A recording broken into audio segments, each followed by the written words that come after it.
Hello, hello. Look at that. Look at the Niagara Falls behind me. Wow, it's really, really beautiful.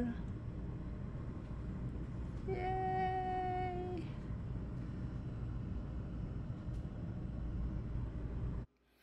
Niagara Falls history. An area 12,300 years in the making, Niagara Falls is a natural wonder unlike any other.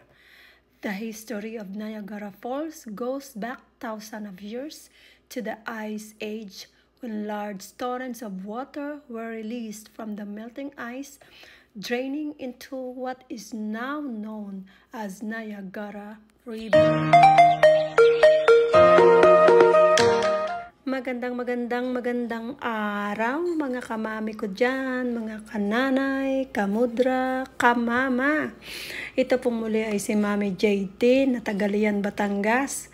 At sa araw na ito, ang ating vlog ay ang aking pagpasyal sa inyo din sa Niagara Falls sa Canada. Tayo ay maglalakwat siya na naman din at para kayo ay maisama ko, ay talaga pong ako ay talagang naggagandahan din At talagang parang sa mga poster laang, sa mga kalendaryo, kung nakikita ang kagandahan na rin Niagara Falls na are. Ay talaga namang ako ay bighane. Tingnan naman, para naman talagang hindi ka panipaniwalang ako'y nakarating din ay sa panaginip laang. Parang ako'y nananaginip laang. Ay siya, kaya muna ay mag-subscribe kay Mami JD ha. Huwag niyong kalilimutang mag-like at share. At inyong pindutin ang button diyan para kayo'y makasubscribe sa akin at para palagi ninyong napapanood ang aking mga paglalakwat siya. Tulad na aring Niagara daw na ay talaga daw namang 12,000 taon nang mahigit itong Niagarang ito. At ito daw ay talaga namang napakalawak. At talaga namang madidinig ninyo ang tunog ng Niagarang are. Doon sa aming tinutuluyang hotel ay talaga namang ang ingay. Dinig na dinig. Pero okay din naman sa akin. May madidinig akong lagaslas ng tubig. Ay nakaka-amaze, ika nga, sa salitang Ingles, nakaka-amaze daw. Ay nako, kita nyo naman, ayan, kita dyan namang maasul-asul ang tubig. Ay, pagkakagandang tingnan, kita nyo naman at nausok-usok. Kala may bulkan, pero hindi naman talagang yung pagbulusok ng tubig ay uusok talaga siya. Nakikita nyo, yung isang bandang iyon, yan ho ay Niagara Falls yan, ng USA, ng Amerika. Yung kabilang bandang iyon, yun ho, doon ang Amerika, sa kabilang yan. Yan. Pero dito, sa kung saan ako'y nanduroon, ito naman ay ang Niagara Falls ng Canada. At mas maganda raw dito, kaysa ito yung Amerika. Tingnan naman sa ganda rin naman. Napakaganda. Hindi mo akalain talaga na ako'y makakarating din Talaga naman. Ako'y talaga nagpapasalamat sa Panginoong Diyos at yung magkaroon ng pagkakataon na makapamasyal din Ay sabi ko nga sa inyo sa hirap ng katawan, sa aking pagtatrabaho, palagi nang nasakit ang aking likuran. Ay alis ang aking pagod nang makita ko aring ganda na Niagara Falls na are. Sabi nila daw ay Niagara Falls, hindi Niagara. Ay mali ang aking bigkas Niagara Falls daw. Ay aray, Batanggay niya, anong gagawin ko? Isa ang aking nadidinig dati na sa Batangas. Actually, ay sa totoo lang, hindi ko nga alam na may garni Kaya ko lang rin na lamang may garni nung ako'y nakarating din sa Amerika. Ay pagkakaganda talaga ako, bighani kita nyo naman, talaga namang parang walang parang hindi mo pagsasawa ang tingnan. At tingin nyo naman, may mga barko, may barko. Malalaking bangka ho yan. Dinadala doon sa mismong pusod ng mismong falls na iyon ang mga turista.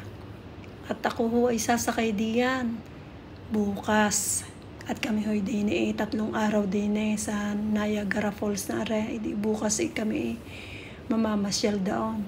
Sasakay din ako dyan sa bangka na yan. At nang makarating doon mismo, sa mismong, ngayang nausok-usok na yan, sa Huyo na yan, Ikangay Huyo, na doon, dadalhin kami doon ng bangka. Ay nako, tingnan naman, kagaling, kakaganda.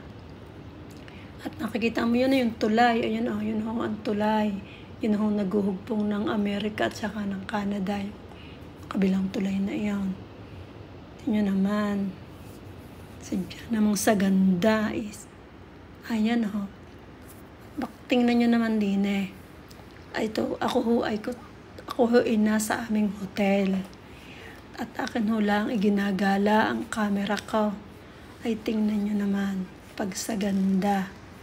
Dini ho sa aming hotel talagang kitang-kita ang ganda At kami ho ba naman ay nasa 21 floor.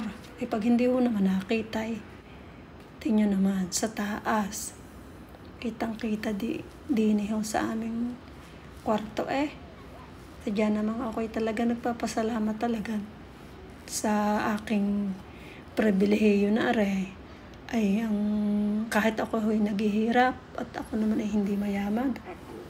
Kasabihang inaagaw lang sa pang-araw-araw na bayarin ang aking budget para sa paggagala na garne. Aba, ay saan ka pa? Ayan, ako, may rainbow pa pala. Tingnan niya, may rainbow. Para akong batang kon tingnan naman, may rainbow din Ay, pagkataas-taas. Akala ko mataas na ang building namin. Mas mataas pa pala ang building na yun. Ayan na, tingnan nyo naman. Pagkakaganda, pagkakalawak Ay, nakaw. Ay, sa ganda ho din naman ang aking ginagamit na camera ay GoPro Hero 9. Ay, nakaw sa liwanag na Tingnan naman, pagkakaganda. Ay, ang ganda ng tanawin. Sa ganda talaga ako'y walang masabi Kaya, dati-rati ho ako'y mahiluhin. Ay, bay, ngayon sa ganda ng tanawing alis ang hilo ko Hindi ho ako talaga nakaramdam ngayon ng hilo Aba, ay pagka naman sa ganda ng tanawing kaya naman ayan tingnan nyo naman. Ayan naman, nakita nyo na. Ang ganda ng tanawin. Laki ng aking noo, lapad. Tingnan nyo. Ay, kalapad ng noo ko Ayan yun. Kita nyo. Ang uusok-usok pa ang parang bulkan kahit hindi naman. Akala may bulkan siya na sumabog at guang ang gitna pero hindi. Tingnan talaga falls talaga daw Ay, nakakatuwa lang talaga. Talagang noon daw 1678 pa nang yan yung expedition na yan. Talaga daw namang sa laki ng Niagara Falls na ito ay tunay na sa dami daw ng nakapunta na dito milyon-milyon. Ay tingnan mo naman ang aming napakagandang kwarto din sa napakataas na hotel na ay ayos din naman kaya nga lang pagkakamahal. Pero di bali na, minsan lang naman. Di pagkatapos na Ricayod Marino na naman ako para lang may pambayad sa credit card.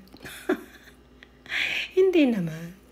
Ako ho naman hindi masyadong nagamit ng credit card. Talagang kahit pa paano nag-iipon ng para pang bakasyon kahit na 2 araw, 3 araw lang din eh.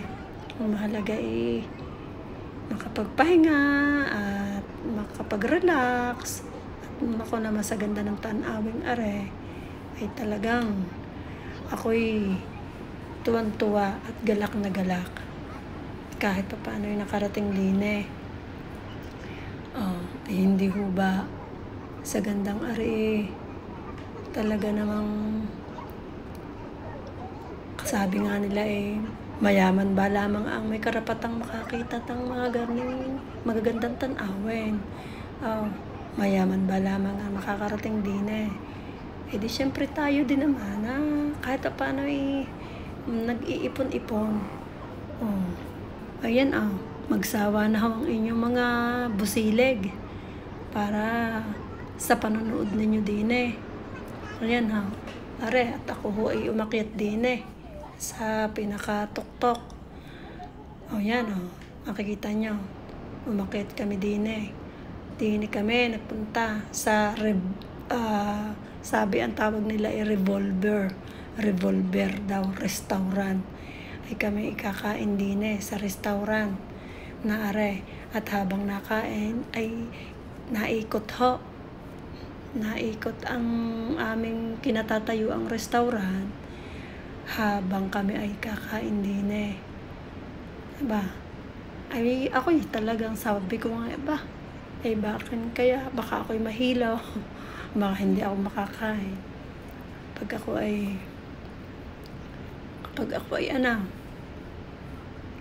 nahilaw sa kaiikot. Pero tingnan natin kung ano nga ba ang pakaramdam ng nakain habang naikot ang aking kinauupuan.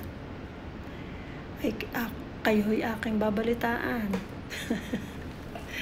kung ano ang pakaramdam ng naikot ang kinauupuan habang nakain. Sabi ko baka ako hindi makainom at magsalang ang baso sa aking bibig o kaya naman ay nagpaligwak-ligwak. Ay babay na ho muna at ako muna'y kakain. Hanggang sa muli.